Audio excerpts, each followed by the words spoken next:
Assalamualaikum warahmatullahi wabarakatuh. Waalaikumsalam warahmatullahi wabarakatuh. Saya hormati Bapak Ibu Guru serta anak-anakku sekalian yang saya cintai.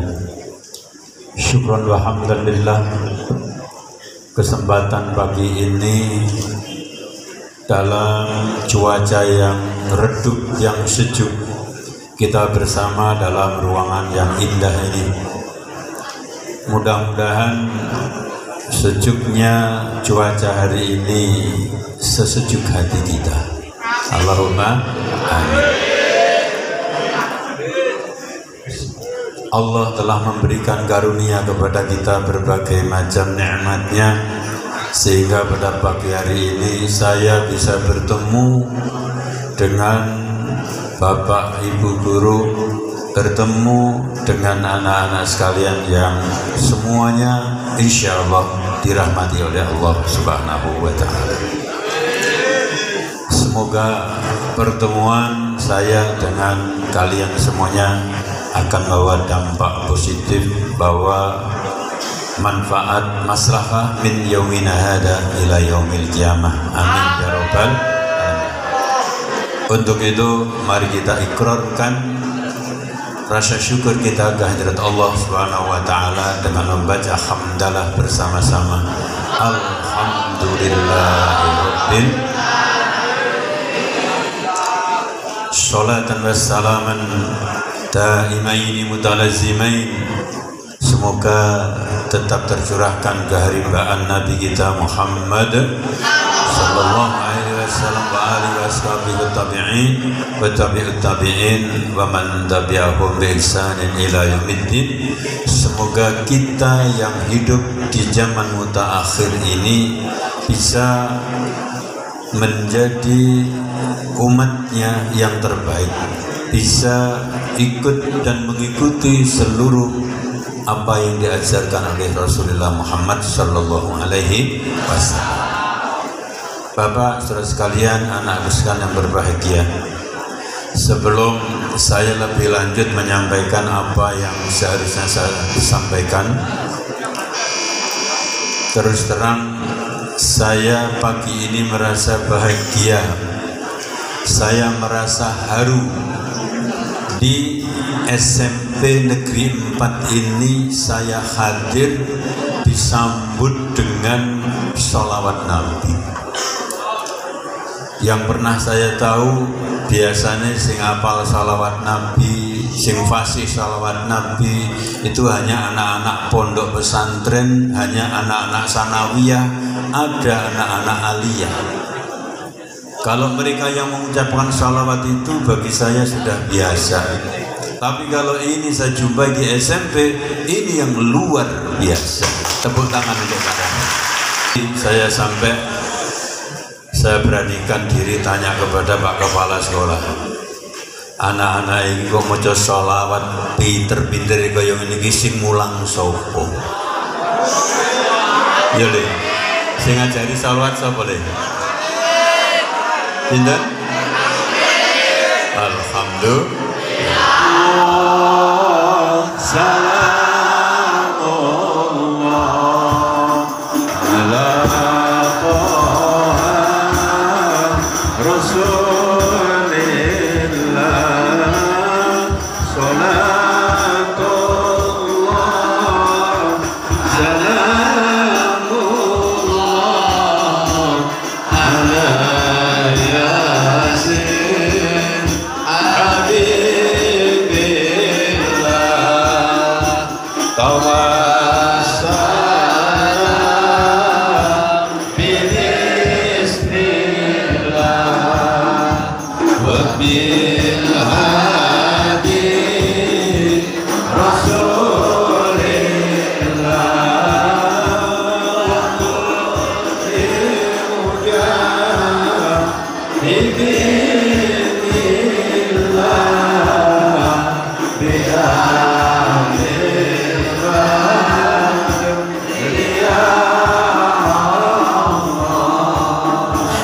Terima kasih Bapak, Ibu Guru, serta anak-anak sekalian.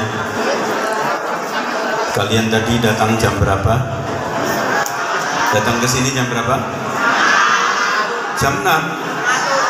Kalau duduk di sini mulai jam berapa? Udah capek belum? Udah lapar belum? Udah haus belum? Pengenmu apa? Ya, nanti urusan makan, urusan minum setelah ini, insya Allah. Kalian setelah ini boleh makan, boleh minum. Setuju? Baik, Bapak Ibu guru sekalian serta anak-anakku sekalian yang saya cintai, saya senang sekali, benar-benar hari ini saya berbahagia. Pak Kiai dibel mendadak, kebetulan bisa, ini saya bahagia. Peristiwa Isra Mi'raj yang kita sudah lakukan setiap tahun.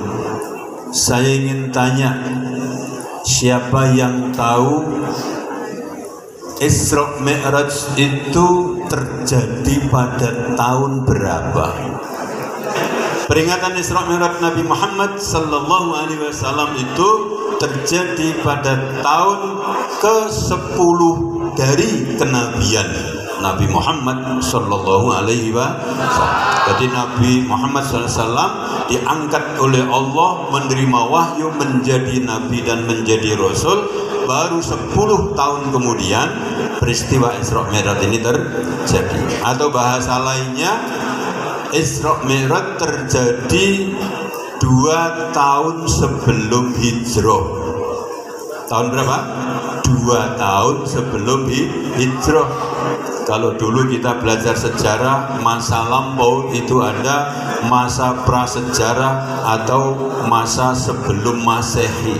Nah ini Isra Mi'raj terjadi tahun kedua sebelum hijrah. Nah sekarang tahun berapa tahun hijrahnya? 1440. Kalau begitu Isra Mi'raj dari sejak terjadinya sampai sekarang sudah yang keberapa?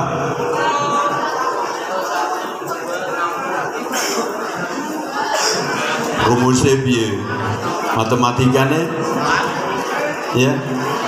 Isra Mi'raj terjadi tahun 2 sebelum hijrah. Sekarang tahun 1444 hijrah. Berarti sekarang Isra Mi'raj sudah yang ke apa? 1444 ditambah loro 1446. 100 untuk Regu'a. Tepuk tangan. Isra Mi'raj ini sudah yang ke 1440. Sampai ingat-ingat hari ini yang diundang ceramah saya. Oke? Ya. Saya tidak tahu tahun 1447 siapa nanti yang akan diundang, apakah tetap dengan orang yang sama atau mungkin dengan orang yang lain. Tetapi catatannya jangan dihilangkan ya, nanti akan ditanya. Baik, anak-anak sekalian, peristiwa Isra Mi'raj sebagaimana lazimnya semua orang sudah banyak mendengar, mengetahui tentang riwayat sejarahnya apa? Isra Mi'raj. Tetapi saya pada saat ini hanya ingin bicara tentang hal-hal yang sifatnya intinya saja. Pertama, Isra itu artinya perjalanan di waktu malam. Mi'raj itu artinya naik ke Sidratul Muntaha. Ayatnya ada yang sudah hafal? Gimana Mbak? Hafal enggak? Bismillahirrahmanirrahim. Wah, iki anak siji sing ora nyambung. Biasane nek ana wong ngaji mandeg apa meneh sing ngaji suarane enak niki kono tur muni Allah. Setuju? Baleni ya. Bismillahirrahmanirrahim. Subhanalladzi asra bi'abdihi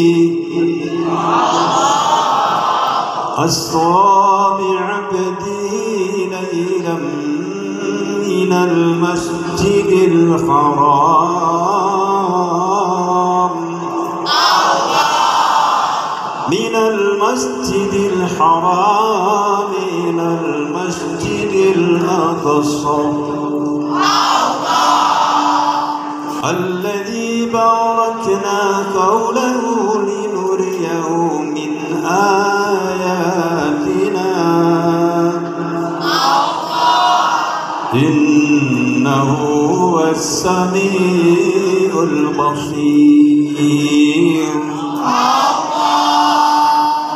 Kalimah subhana. Subhana ini bahasa sebutannya tasbih. Sumpah Allah memulai ayat ini dengan bahasa tasbih. Para mufassir biasanya memaknai ayat yang dimulai dengan tasbih itu menandakan bahwa ayat ini merupakan ayat yang sangat-sangat penting. Apa pentingnya ayat ini? Allah memperjalankan hambanya, yakni Nabi kita Muhammad sallallahu alaihi wasallam. Dari mana? Minal masjidil haram ilal masjidil, dari masjidil haram di Makkah ke masjidil aqsa di Palestina. Dari masjid ke masjid dalam jarak yang sangat jauh. Anak-anakku sekalian, catat baik-baik dalam benak kalian. Perjalanan manusia ini dalam kehidupan ada dua tipe. Tipe pertama perjalanan mendatar, tipe kedua perjalanan ke atas. Maksudnya apa? Ketika kalian masih usia belajar, dan memang belajar itu tidak ada batasan waktu dan usia. Gusmus Kiai Haji Mustafa Bisri pernah berwasiat, kalau sekolah itu boleh berhenti, artinya ada batasan waktu dan jenjangnya, tetapi belajar itu tidak boleh berhenti. Kita tidak tahu kalian saat ini bersama-sama sekolah di SMP Negeri 4 Magetan. Boleh jadi ketika kalian nanti sudah ujian lulus, sebagian mungkin bisa melanjutkan pendidikan lebih atasnya, tapi boleh jadi ada sebahagian yang tidak bisa melanjutkan belajar di sekolah jenjang tinggi yang lebih atas. Jangan kecil hati. Sebab apa? Sekolah formal boleh dibatasi, artinya ada waktunya, tetapi belajar tidak boleh berhenti. Untuk apa? Ini perjalanan kalian. Yang kedua, perjalanan manusia itu semakin jauh, itu semakin memiliki nuansa pengetahuan dan pengalaman yang banyak, dan itu yang sangat dibutuhkan setiap manusia di masa mendatang atau masa depan. Sopo sing mlakune paling adoh, sopo sing lenceri piknik paling adoh, itu nanti yang akan memperoleh pengetahuan dan pengalaman yang paling banyak. Konsepnya, setiap orang berjalan jauh itu memperoleh pengetahuan dan pengalaman. Semakin jauh kita pergi, semakin lama kita belajar, maka kita berkesempatan untuk memperoleh ilmu dan pengalaman. Untuk itu saya ingin sampaikan kepada kalian, jangan pernah berhenti belajar, jangan pernah malas untuk berpetualang, untuk mengetahui apapun, apakah itu pengetahuan, apakah itu alam, dan seterusnya. Belajar karepmu, enggak belajar karepmu, itu namanya kurikulum merdeka, gitu ya? Oh bukan ya, enggak. Artinya apa? siswa saat ini, era sekarang tidak masanya untuk ditekan-tekan. Kalian pernah ditekan nggak? Dipijet dulu, dipijet tidak ditekan nggak? Pernah dipijet nggak? Mungkin kami butuh pijet ini segede-gede tua-tua belum dipijet ya. Artinya apa? Kita diberikan nuansa yang luas untuk mengakses ilmu pengetahuan. Kalau dulu sekolah itu ada namanya buku paket, sekarang masih ada. Sekarang masih ada. Ke depan mungkin buku paket sudah enggak usum. Kenapa? Sumber informasi sudah bisa ditransfer melalui media, melalui internet, melalui Google. Insya Allah. Maka ini tantangan barangkali untuk Pak Guru, Bu Guru. Kalau anak-anak tiap hari pegangannya HP bisa browsing ke sana kemari, nek Pak Guru ini gagap teknologi, bahaya. Ya betul. Jadi harus mengikuti sekaligus bisa mengawasi. Baik. Jadi perjalanan mendatar artinya kita mesti belajar, kita mencari pengalaman. Itu saja. Tapi ada hal yang penting saya ingin sampaikan. Nabi Muhammad sallallahu alaihi wasallam sebelum perjalanan Isra itu disucikan dulu oleh malaikat Jibril. Nabi Muhammad dibawa ke sekitar sumur Zam-Zam. Di sana dadanya dibelah oleh malaikat Jibril, hatinya disucikan oleh malaikat Jibril dengan air Zam-Zam. Maksudnya apa? Bahwasanya setiap pelajar niatnya harus suci, badannya harus suci, harus rapi, kalau perlu kudu wangi. Ya, jadi kalau mau berangkat sekolah mandi dulu, setelah mandi berwudu, setelah berwudu baru berpakaian, terus pakai parfum, gitu ya.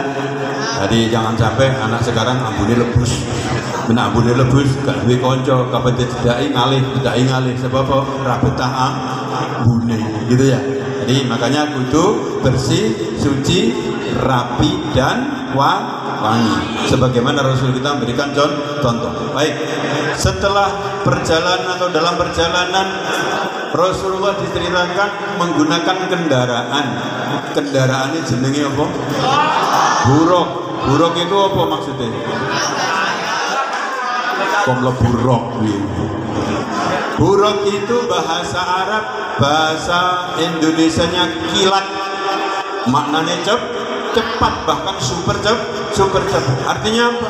Kalau kita mau belajar, kita harus memiliki satu sistem, kita harus memiliki satu media yang dengan media itu maka kita akan bisa lebih cepat memperoleh sesuatu yang kita inginkan. Maka filosofinya orang Jawa dulu, alon-alon waton klakon kuwi apik ning saiki wis ora zamane kesuwen. Di samping kesuwen ketinggalan teman-temannya, maka harus naik. Artinya ada wasilah, ada kendaraan, ada alatnya, ya. Jadi oleh karena itu kalau kemarin pada masa pandemi kalian tidak boleh datang ke sekolah, belajarnya daring ya, harus menggunakan ya, pakai internet. Nah, mereka yang tidak tahu internet, yang tidak menggunakan alat, tidak akan bisa mengikuti. Maka Rasul sudah memberikan isyarat ketika peristiwa Isra, maka menggunakan alat atau kendaraan. Baik. Dari masjid ke masjid, dari Masjidil Haram ke Masjidil Aqsa. Artinya apa? Dari tempat ibadah ke tempat ibadah. Untuk itu kalian semuanya sekolah boleh di mana saja, apalagi yang kita sekarang tadi saya katakan, baik itu di SMP umum, tetapi ibadah itu diutamakan. Semuanya kita memperingati Isra Mi'raj sekaligus kita meneladani dan mempraktekkan. Oke, dalam kisah Rasulullah SAW sampai di Masjidil Aqsa, kemudian di sana ternyata sudah berkumpul para nabi dan para rasul terdahulu. Kemudian Rasulullah dijamu, disambut dan dihormati. Artinya apa, anak sekalian? Bahwa orang-orang muda sebelum mencapai puncak cita-citanya harus hormat kepada orang tua, harus bekti marang wong tuwa. Birrul walidain, ojo sampai jadi anak sing belik, jadi anak sing wani karo wong tuwa, apa meneh karo guru. Wong tuamu iku kawulane Allah sing ngukir jiwa ragamu lan sing gedhekne awakmu, sing ngopeni awakmu. Tapi ilmumu, rohanimu, atimu, rasamu iku sing memberikan, sing membentuk bapak ibu guru.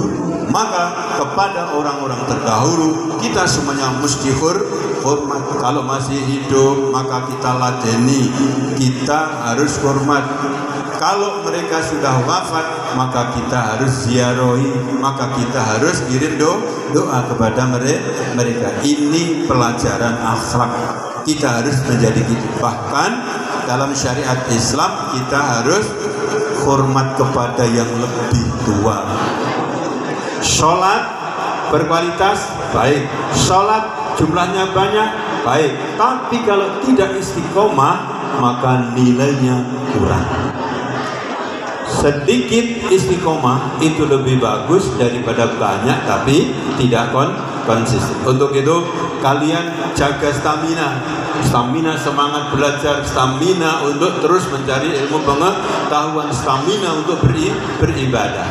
Untuk itu kalau tadi di awal sudah ada dicontohkan Rasulullah sholat berjamaah, di sini sudah dididik berjamaah, ya kan? Yang berjamaah biasanya di sekolah ini anak-anak saja apa Pak Guru juga ikut berjamaah? Halo? Sing jamaah anak-anak saja apa Pak Gurunya yang melok jamaah? Alhamdulillah. Ya, sebab anak-anak itu yang dicontoh tentu Bapak Ibu Guru. Baik dicontoh baik, buruk dicontoh. Ada peribahasa guru kencing berdiri, murid kencing. Yang terakhir, ketika peristiwa Isra dan Mi'raj sudah terjadi, sebenarnya Rasul kita Muhammad sallallahu alaihi wasallam itu telah menerima karunia puncak, yaitu apa? Bertemu dengan Allah Subhanahu wa ta'ala. Kalau saja dia bukan Rasul kita, kalau dia bukan Nabi kita, bukan Muhammad sallallahu alaihi wasallam, tentunya Rasul kita enak kepenak asyik bertemu dengan Allah, mau kembali lagi ke dunia. Tetapi karena Nabi kita adalah Nabi yang hebat, Nabi yang betul-betul bertanggung jawab, sehebat apapun, seenak apapun, beliau tetap ingat kepada umat. Maka ini pelajaran buat kalian. Kalau dalam satu komunitas belajar tahun-tahun ini kalian berteman, kalau suatu saat di antara kalian mungkin ada menjadi orang-orang tertentu, katakan nek jadi wong gede ini sepiro, ya pokoknya wong gede, besok ojo lali karo konco ini sing mungkin gak jadi apa-apa. Bisa dimaklumi ya, diingat-ingat ya, ojo pernah jadi wong sombong. Oleh karena itu dalam ibadah sholat, ketika pertama kali kita mulai niat, kemudian masuk sholat dimulai dengan takbiratul ihram, Allahu Akbar. Kita merasakan bahwa diri kita selaku hamba berada di hadapan Allah yang maha besar. Prosesi sholat selesai, ada berdirinya, ada rukuknya, ada sujudnya, ada duduknya. Selesai ditandai dengan salam, Assalamualaikum warahmatullahi wabarakatuh. Toleh kanan, Assalamualaikum warahmatullahi wabarakatuh. Toleh kiri. Itu makna yang tersimpan di situ adalah siapapun kita, apapun kita, jangan pernah kita lupa kepada sesama. Dengan membawa salam, dengan membawa kedamaian. Insya Allah apabila pelajaran sholat, pelajaran Isra Mi'raj itu kita aplikasikan, kita implementasikan dalam kehidupan sehari-hari, insya Allah kita ke depan akan menjadi hamba-hamba Allah yang binunjul, insya Allah. insya Allah kita akan menjadi hamba-hamba Allah yang pinilih. Insya Allah kalau bahasa Jawa nih, muga-muga kita semuanya menjadi hamba Allah sing selamat bejo mulya dunya akhir. Allahumma jazakallahu khairan katsira. Terima kasih Bapak Ibu guru, Pak Kepala Sekolah, anak sekalian yang telah memberikan kesempatan kepada saya untuk bisa bertatap muka dengan kalian, untuk bisa berbagi. Mudah-mudahan pertemuan kita ini bukan merupakan pertemuan yang terakhir. Insya Allah pada saatnya akan bersambung dan kita akan menjadi satu komunitas yang damai. Allahumma amin. Semoga semua cita-cita kalian diridhoi oleh Allah dan dikabulkan. Al-Fatihah. Amin, amin, amin, amin, amin, amin, amin, amin, amin, amin, amin, ya Allah Rabbal Alamin. Amin, amin, amin, amin, amin, amin, amin, amin, amin, amin, amin, amin, ya Allah Rabbal Alamin. Angkat tangan, angkat kedua tangannya. Amin, amin, amin, amin, tangannya nggak usah digerakkan. Amin, amin, amin, ya Allah Rabbal Alamin. Amin, amin, amin, amin, amin, amin, amin, amin, amin, amin, amin, amin, ya Allah Rabbal Alamin. Amin, amin, amin, amin, amin, amin, amin, amin, amin, amin, amin, amin, ya Allah Rabbal Alamin. Amin, amin, amin, amin, amin, amin, ya Allah Rabbal Alamin. Amin, amin, amin, amin, ya Allah Rabbal Alamin. Amin, amin,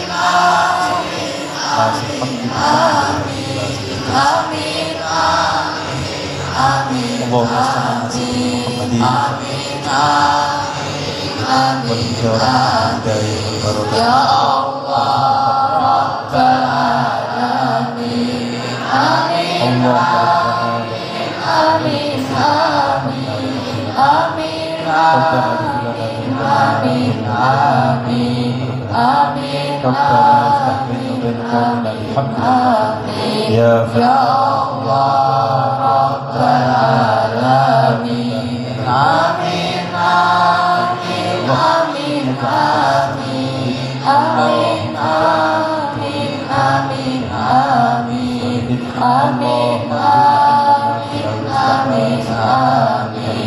ya Allah Rabbal Alamin. Amin, amin, amin, amin, amin, amin, amin, amin, amin, amin, amin, amin, ya Allah Rabbal Alamin. Al-Fatihah. Bismillahirrahmanirrahim. Alhamdulillah Ar-Rahmanir-Rahim. Iyyaka na'budu wa iyyaka nasta'in. Ihdinas siratal mustaqim. Shiratal ladzina an'amta 'alaihim ghairil maghdubi 'alaihim waladdallin. Terima kasih atas segala perhatian. Mohon maaf atas segala kekurangan. Akhirat, Allahumma fiq ila aqwamit. Assalamualaikum warahmatullahi wabarakatuh. Waalaikumsalam.